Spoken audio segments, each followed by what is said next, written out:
Jag är Per B. Sundberg. Jag är samlare, jag är konstnär, jag är keramiker. Jag kan inte sluta.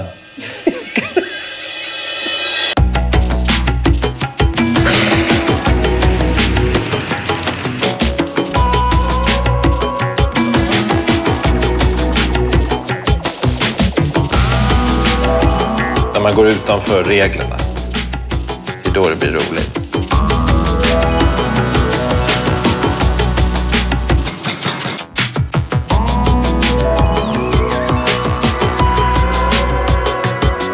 Här är ju fint.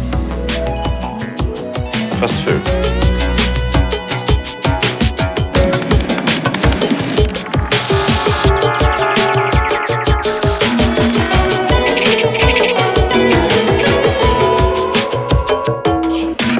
Man kan tänka tvärtom, eller man behöver inte göra läxan. Det gillar jag, liksom, att man gör som man själv vill.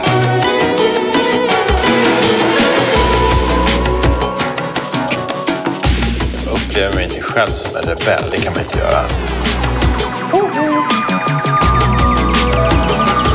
Ingenting stämmer, man vet inte riktigt vad det är. Gränsen mellan fint och fult, det är där jag vill vara. Och det är där jag ofta hamnar.